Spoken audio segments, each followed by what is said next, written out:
ایک عورت کن مراحل سے گزر کر ایک طوائف کا روپ دھار لیتی ہے، یہ جاننا میرے لیے اہم تھا کیونکہ میں طوائف کے موضوع پر لکھنا چاہتا تھا۔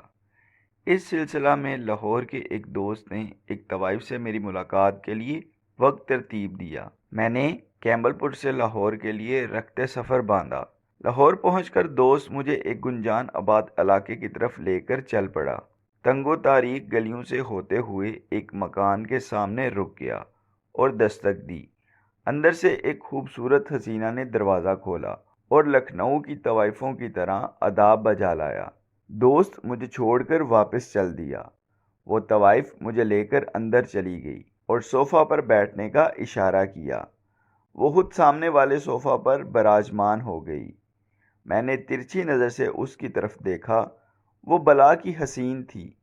اس نے پانی کا گلاس میری طرف بڑھاتے ہوئے کہا، صاحب، آپ کے دوست بتا رہے تھے آپ ایک لکھاری ہو۔ میں نے فاہرانہ انداز سے عاجزی اختیار کرتے ہوئے کہا، جی بس ٹوٹے پھوٹے الفاظ کو ایک لڑی میں پرونے کی کوشش کرتا ہوں۔ اس نے میری آنکھوں میں آنکھیں ڈالتے ہوئے کہا، طوائف پر لکھنے کے لیے آپ نے کیمل پور سے لاہور تک کا سفر کیوں کیا؟ حالانکہ آپ کو کیمل پور میں بھی سینکڑوں طوائفیں مل سکتی تھی۔ میں نے غصے سے اس کی طرف دیکھا۔ اس سے پہلے کہ میں کچھ بولتا، اس نے سگریٹ کا ایک لمبا کش لیا اور اپنے خوبصورت ہونٹوں سے ایک دائرے کی مانند دھواں چھوڑتے ہوئے کہا، صاحب، آپ بھی لنڈے کے لکھاری لگتے ہو۔ ایک کامیاب لکھاری اپنے ارد گرد ہونے والے واقعات پر گہری نظر رکھتا ہے۔ اس کی بات سن کر میرے ماتھے پر پسینہ نمودار ہونا شروع ہوا، لیکن اس کی دانشمندانہ گفتگو مجھے حیران کر رہی تھی۔ وہ جیسے جیسے بول رہی تھی، ویسے ویسے اس کے گال غصے سے سرخ ہو رہے تھے۔ اس نے پانی کا ایک گھونٹ پیا، پھر بولی، صاحب، جج یہاں انصاف بیچ رہا ہے، لیکن قابل نفرت صرف جسم فروش عورت ہے۔ سیاستدان یہاں اپنا ضمیر بیچ رہے ہیں، لیکن ان کو آپ لیڈر مانتے ہیں، جبکہ ایک مجبور طوائف کے جسم فروشی آپ کو چبھتی ہے۔ یہاں ڈاکٹر موت کا کاروبار کر رہے ہیں، لیکن آپ کی نظر میں وہ مقدس پیشہ ہے۔ یہاں وکیل و پولیس رشوت لے کر جھوٹے مقدمات بناتے ہیں اور پولیس جعلی مقابلوں میں قتل عام کرتی ہے۔ یہاں ملک سے وفاداری کا عہد کر کے شب خون مارے جاتے ہیں۔ یہاں قانون کو جوتے کی نوک پر رکھ کر حکومتیں بنائی اور گرائی جاتی ہیں۔ یہاں ملک کے وسائل اور کاروبار پر دن دہاڑے قبضے کیے جاتے ہیں۔ یہاں ملک کو معاشی اپاہج بنایا جاتا ہے۔ یہاں ریاست کے اندر ریاست بنائی جاتی ہے۔ یہاں حق مانگنے والے کو غدار بنایا جاتا ہے۔ یہاں میڈیا دن کو رات دکھاتا ہے۔ یہاں صحافی اپنا قلم ٹکے ٹکے پر بیچتا ہے۔ یہاں اساتذہ بچوں کے مستقبل سے کھیلتے ہیں۔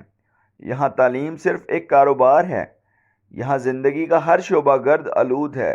یہاں پیسے سے اوپر سے نیچے تک سب خریدا جا سکتا ہے، لیکن قابل نفرت صرف طوائف ہے جو اپنے پیٹ کے جہنم کی آگ بجھانے کے لیے اپنا جسم بیچتی ہے۔ اس کے گال اس کے ہونٹوں پر لگی سرخی سے زیادہ سرخ ہو چکے تھے۔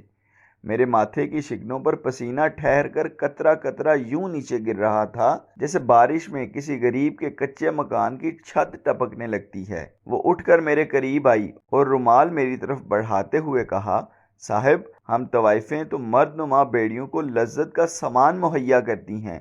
جس معاشرے میں آپ رہتے ہیں، وہاں ایک طوائف کا وجود کسی نعمت سے کم نہیں۔ میں نے اس کی یہ بات سن کر ہلکا سا مسکرایا اور دل ہی دل میں سوچا کہ ایک طوائف کیسے اپنے جسم فروشی کا دفاع کر رہی ہے۔